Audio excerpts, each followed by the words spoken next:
Hey everybody, it's Matt from endsickness.org. Today we're going to talk about how to ferment bovine colostrum. Why would you ferment bovine colostrum first of all? Well, raw colostrum is extremely helpful for your stomach to help repair stomach lining damage, leaky gut, bacterial infections, specifically if you have them. In my experience, I had 7 different bacterial infections in my gut on the stool analysis, and it dealt with all those. I also had parasitic infection. I had lost 80 plus pounds. I couldn't go to the bathroom for 2 years on my own. I had to use enemas. I was sicker than heck. I had fibromyalgia. I mean, the list goes on. I could do a whole other video about just all the things that were wrong with me. And colostrum made a huge difference, just the raw colostrum on its own. But later on, I realized if I fermented the bovine colostrum, it would actually make it stronger and more potent. And it helped me get over some of the healing plateaus I had found just with the regular colostrum. So what I found in studies shows that fermenting bovine colostrum actually increases the antimicrobial potential and pretty significantly. And I felt that that was pretty true, but I figured to myself, I asked myself, how would I ferment it without destroying the other good stuff in it?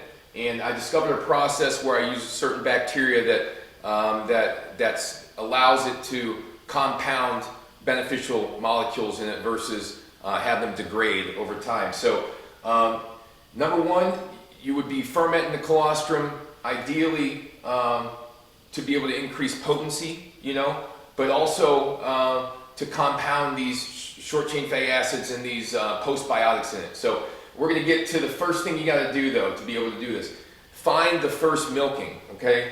If you find the first milking, it looks something like this, okay? This stuff is incredible. You can see it's golden. It's probably glimmering. This stuff is God's milk, I call it the miracle milk.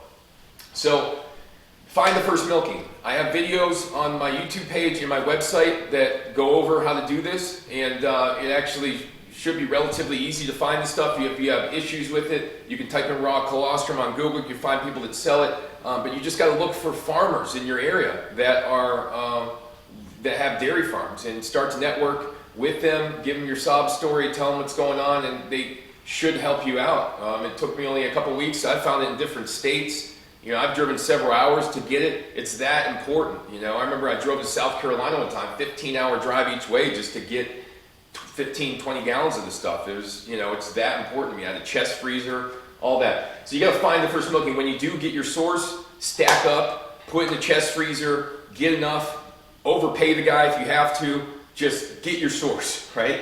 So I have a video that says how to find colostrum. That's actually on my YouTube channel, my website. Like I said, you can find more information there. So creating the culture, you have to use something called Probiota bifido, which is a product from Seeking Health, and it's a bifidobacterium only product, okay? And it has 6-7 different strains of bifidobacterium.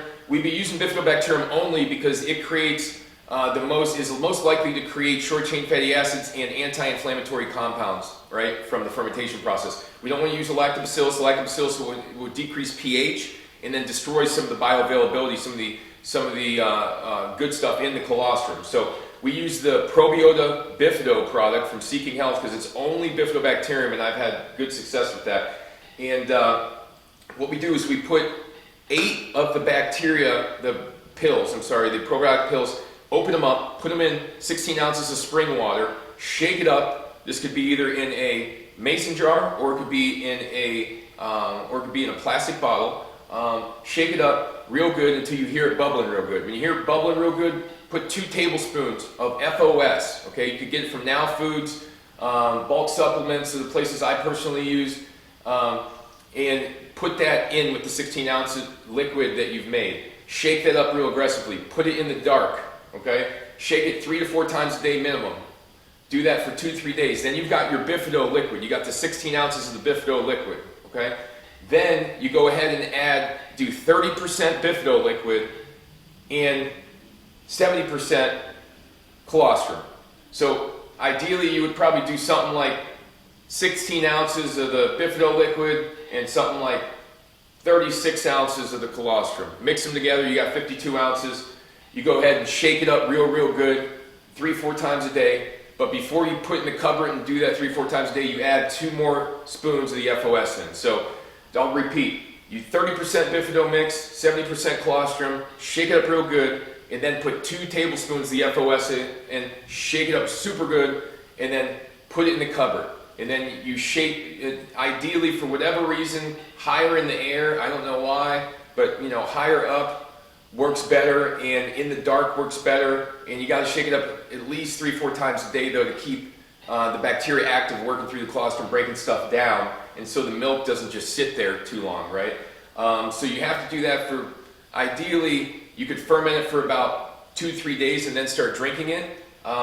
You could ferment it for up to 6 to 7 days before putting it in the fridge. You have to shake it 3 times daily. I emphasize again, you have to. Otherwise, it's not going to work out well, all right? Very important if you have a milk intolerance, you know, that this process be done. My daughter, for example, wasn't tolerating it well. Once I started fermenting it was a lot better for her. If you have dairy intolerances, fermenting stuff should make it tolerable, right? So you have to shake it 3 times a day. Also, to get optimal benefit from it, you want to drink it right after you open the top. So what you'll realize is you open this top after it's been fermenting, and it's going crazy. The colostrum's moving up in the bottle, looks like it's going to go over and everything. You pour it into a bowl or a cup or whatever, and then drink it right away. You'll feel the stuff, almost you'll feel like heat go through your stomach, and you'll start to feel your stomach calm down right away, in my experience. And it's absolutely amazing. So I would personally drink it right after. If you open the top, try to close it right as soon as possible. You want like as little air as possible to get to this mixture.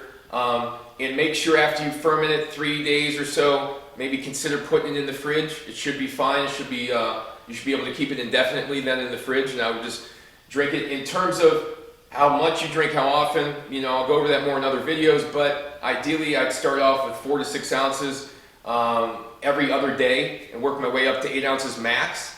And you may experience some degree of a cleansing reaction. I remember the first time I took this stuff, I felt like vibration through my body. I mean, several times later, even taking it, I felt a very strong vibrational feeling. And there were some moments of detox, a little bit temporary anxiety, but eating would make that better. So, and that's kind of inevitable if you have an infection or you're trying to go through some cleansing of the gut. If you have infections in there, you're going to go through some detox process with nearly anything. And I find colostrum to be the safest because it does so many things for the body. It calms down the immune system. It helps get rid of bacterial infections. It repairs the stomach lining. It helps with your hormones. I mean, the list goes on. Repairs, you know, calms down the mast cells, helps with your skin, etc. So, hope you enjoyed this video about how to ferment bovine colostrum. If you have questions, put them in the comments or come to my website and get in touch with me.